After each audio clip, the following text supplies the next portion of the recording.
the problem that we face, those of us who do radical or critical pedagogy, is that we love Freire's ideas and find a lot of value in them. Not just his pedagogical ideas, but also the revolutionary aspect of it. But then all of us work for formal institutions. We work with universities, we work in the high school system or whatever, where we have certain institutional demands, certain institutional requirements. Sometimes there is a set curriculum, sometimes there are learning goals, sometimes we have to teach the content. And so what I've tried to figure out throughout my career is how best to work within a system but make my pedagogy more responsive to students, and how to involve students in the process of education itself. Because the model that thankfully our erstwhile colonizers left us, and we have so loyally followed it in India, Pakistan, and elsewhere, is the top-down model, right? The top-down model, the teacher or the professor is the font of knowledge. The student is a passive recipient, and the professor fills that empty vessel with their knowledge, and the student then is supposed to reproduce it in a centralized exam or in a test. That's the model we follow, and that is what Freire calls the banking model of education, which is a destructive model of education because it does not let the students develop a voice. It does not let them develop the habits of critical thought. And so in the end, we end up producing, at the best, copies of ourselves, or in worst case scenario, people who never think the system critically, never think about its hierarchies. They just take them as natural and then try to find their place in it. So in opposition to that, what Freire articulates a praxis and a theory of pedagogy is what he calls the problem-posing model, or the problem-solving model. And the idea behind that, of course, the main idea is that in that mode of education, the students are not passive recipients of knowledge.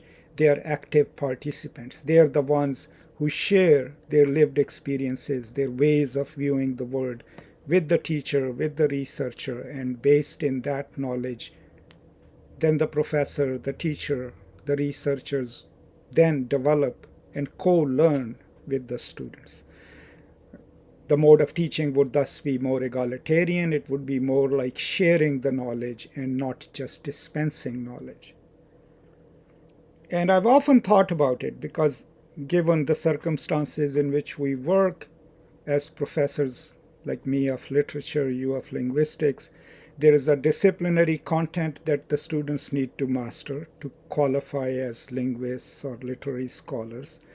And then there are institutional constraints. What does our institution want us to do in the classroom? So how do we then, within that system, at least try to make our classroom into a progressive space, into a space where students are not afraid of sharing their thoughts or sharing their ideas and teaching us? And so over the years, I've developed some practices. In my classes, especially in undergraduate classes, there's always a syllabus that we need to cover, but I tell them that I don't believe in the coverage model. I don't worry if we finish everything listed on the syllabus or not. And I tell them that we'll go chronologically from beginning to the end, but if you feel like we need to spend 2 more days on one short story or one essay, we'll spend 2 more days. Talk more about it, learn more about it, and then move on to next. And so that way, by defeating the coverage model, which tells us by this week you must have done this, and then by this week you must have finished this, we can defeat the coverage model, which also is a destructive model of pedagogy. And these are not my words. I mean, research has already proven that in pedagogy. So that's one way of doing it, by focusing on learning instead of dispensing knowledge, which we can do within the institutional constraints. Another practice that I use in my classes is telling the students that if there is an assignment that they do not like, which they think is not productive enough, doesn't teach them much, they can, suggest a change. They can propose a change. The only condition is that it cannot be a simplification of a concept. It cannot dumb down the course. But they can propose and say, instead of the quizzes, we would like to write a journal. And then we vote on it. The majority of the students, if they vote for the change, then I will go ahead and change the assignment. But you have to keep in mind the students who were okay with the quizzes. So then what you tell them is that those who want to take the quizzes, I'll still administer a quiz, but majority wants to write a journal. In the end, they end up doing more work, because if they're writing a journal, they're taking more time to write it, right? It's not a quiz which is 10 minutes and you're done. But they get more engaged in the process because this is something that they themselves chose, right? And had a say in deciding, so they feel like they own it, they are part of that. And so that's a micro strategy that I use in my classes. Another one that I use is about choosing their final paper topics. Usually I ask them if they would like to have an in-class exam or if they would like to have a take-home exam. They get to choose. If they decide, most of the times they decide to do a take-home exam. And then basically all I tell them is, okay, I'll give you the questions 1 week in advance. You will have 1 week to research them, write about them. Don't plagiarize. But if you feel like asking a classmate what the answer is, because the questions are not simple yes or no questions, these are conceptual questions. And even if they go and read up someone else's work, they will have to put it in their own words. It makes them work, it makes them think about the topic. But what it gives them is at least a feeling of agency over their own education.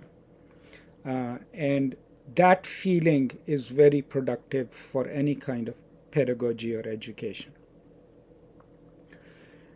Another thing that I do in my classes is not just to teach the text, right, but to also teach the context. The context, how does a short story connect to the world in which we live? And they always have opinions about that. You can encourage them to participate, share their own lived experiences, their views about the world. And what that does is it kind of encourages them to understand that this is not just a class in which they have to master a few short stories and then take quizzes on it, but that rather it's a class that is about learning, and learning that is connected to the world. And since we all exist in this world, we have our struggles. Those struggles then bear upon what they share in the classes, what they talk about, what they want to talk about. But what happens because of that is that they start taking the literary texts, the stories, the essays, and start making connections in the real life situations. What's happening in America, what's happening elsewhere in the world. So these are some of the strategies that have worked for me. But by and large, if you have not read Paulo Freire and you are a professor, it doesn't matter which field, I highly recommend it, because what Freire gives us is not just basic steps to develop a praxis-driven pedagogy, but also a way of thinking about our own place in the world as professors, because it teaches us to think, whose side are we on, right? If we are perpetuating a grand narrative perpetuated by the powers that be, the powerful constituencies in any given culture, then that is where we stand, right? Then we stand with the dominant group because we are perpetuating their identity. Do we stand with the people, with the students? Where do they come from, right? And so it allows you to develop your own pedagogical philosophy. And it allows you to know what's your place in the world as a teacher and a scholar. Are you just going to be dispenser of slides and, here are 5 pages of my notes, use them and replicate them? Or are you going to be a transformative teacher? Are you going to be a transformative professor, which takes more work, but which is more rewarding? And I think Freire can do that. Freire can teach us how to do that, and we can build on it in any given culture.